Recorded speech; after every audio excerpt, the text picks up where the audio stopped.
I get asked all the time by people, what should I do if I get a knock at my front door? You know, I'm worried about home invasions. I don't know how to answer it. I don't know exactly, what I should be doing. So I'm gonna tell you what I personally do. I've got a wife, I've got 6 kids. I train my kids not to open the front door. My kids are still young since I didn't have kids until after I left the CIA. So I wish I could say that 100% of the time they don't open the front door, but occasionally they do. Even though I tell them over and over and over again, mom and dad are the only people that can open the front door. So if you get a knock at your front door, notice what I did. First, I'm not walking straight in front of the door and I'm not immediately opening it.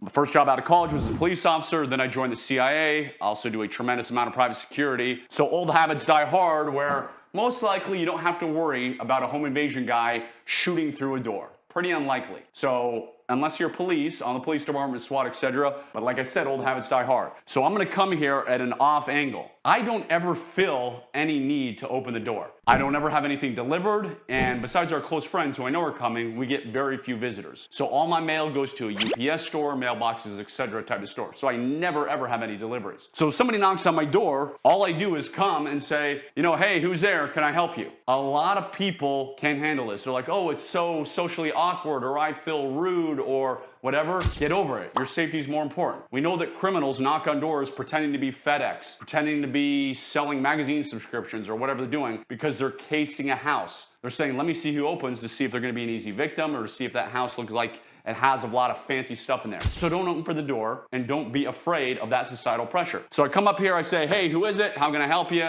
In this instance, it was a pizza guy. Well, anytime I get pizza, I go pick it up. I never ever have it delivered because nobody has my home address. So I know pizza is not supposed to be delivered to me. So I say, hey buddy, sorry, wrong address.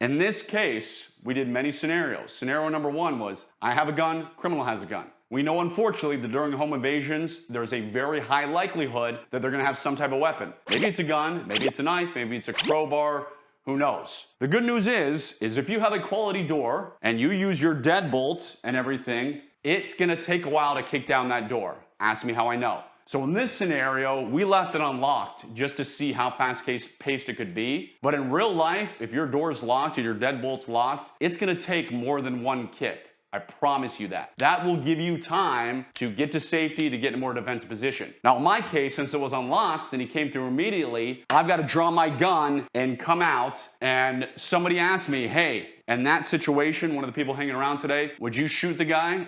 Absolutely, I would shoot the guy. That is a home invasion. Somebody has broken into my house, rushing me. Obviously, I saw the guy had a gun, so you better believe I'm coming out. Pop, pop, pop. I am 100% gonna shoot that person. Now, because you will have your deadbolt, because you'll have your door locked and everything, if that happens to you and you don't have your gun on you, well, quickly run to your rapid access safe. In my home, I have 6 young kids, so every gun is locked up, but I have rapid access safes, because I don't always have a gun on me at home. If I've just got home from work or I've got home from training, then yeah, I'll have my gun in the pocket, but maybe I'm wrestling with my kids. Maybe I'm getting ready for bed. Well, then I don't have a gun on me. It's in one of these safes around my house that I'm only a couple yards from at any time. So if I didn't have my gun on me, I would quickly run over to my safe, put in the 4-digit code, grab my gun, and then be ready to rock and roll. So that is what you do if you have a knock on the door and if you're gonna use a gun. Now, let's talk about what if you've got a knife. I love knives. I always have knives on me. Always a concealed carry knife, meaning a pocket knife that is clipped somewhere on me, but also a fixed blade knife, depending on where I'm going. Not always a fixed blade knife. If you're going knife versus gun, clearly not the world's best scenario.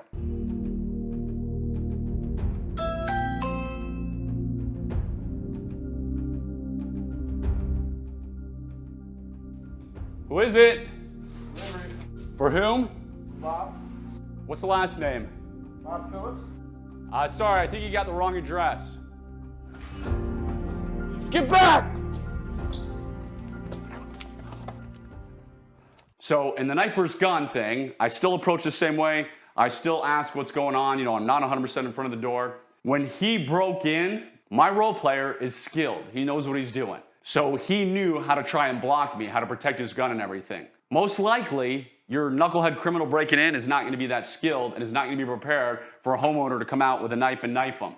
But in that scenario, when he busted in, I'm going to end up with some holes in me. It's not going to be pretty. It's not going to be wonderful. Real life, you never know what's going to happen. Obviously, the criminal can still get lucky and put holes in you. But you better believe, because of the angle I'm at, I'm trying to deflect the gun, I'm coming in here quickly like that. Basically, prison stabbing. Because that's easiest to do in the scenario. I realize there are many different places you can stab on the body. There's the jugular, there's all the different arteries you can stab. And guess what? In the heat of the moment when somebody's on top of you, trying to go for one of those hard to reach places is not the world's easiest thing. Which is why I'm prison stabbing the crap out of them, because that's fast, that's easy, while I'm still trying to control that gun. Again, you don't want to have a knife on gunfight. Common sense, right?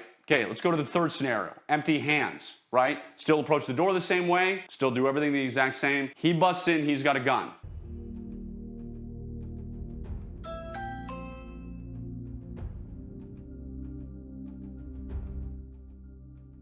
Who is it? Delivery. For whom? For Bob. What's the last name? Phillips. Sorry, pal, I think you got the wrong address. Hey! Okay. All right, we're gonna freeze right here. Only because we don't want to injure each other and we don't want injured role players. So if I'm here, notice that I'm immediately putting two hands on here. This is not a normal gun disarm. A normal gun disarm is when somebody puts a gun in your face or chest trying to carjack you, it's right there. This is dynamic. We're obviously moving fast. So as soon as I'm here, I love headbutts, right? I'm gonna smash in using the top of my head right here to do that.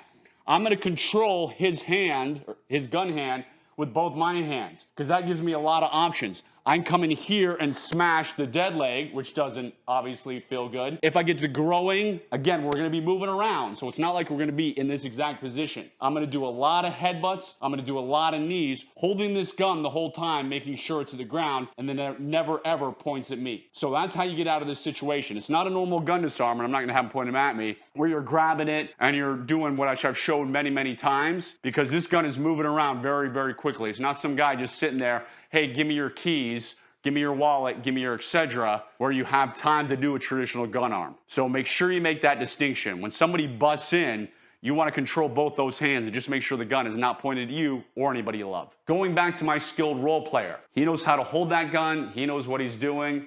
He's not a knucklehead like some criminal. But notice what I did is I'm grabbing two hands on that gun so I can control the weapon hand, because my two hands are stronger than his one hand. I want to make sure it's not pointed at me. I want to make sure it's to the ground, and then I can go into the headbutts. Then I can go into knees, then I can do whatever I need to as long as I'm controlling that. It's not gonna be pretty, it's not gonna be, exactly what they teach you in jiu-jitsu or Krav Maga or whatever, but it will get the job done. The most important thing of all these scenarios is you've gotta be aggressive and you've gotta take action. Somebody kicks in the door, you just can't sit there and be like, where's my gun at? Let me go get it. Or, oh, I guess I should draw my knife now. You have to meet force with force. So even though he busts in, and for whatever reason in the empty hand scenario, maybe I'm visiting someone's house and I don't have one of my rapid access safes. Maybe I don't have a gun on me for some reason, which is when I'm traveling very rare, but you still gotta go up and grab that arm, because what happens if you back up? If you back up, you create distance to a guy with a gun, which makes it easier to shoot you. If I rush the attacker and crash into him and grab his arm, I'm a lot more likely to live.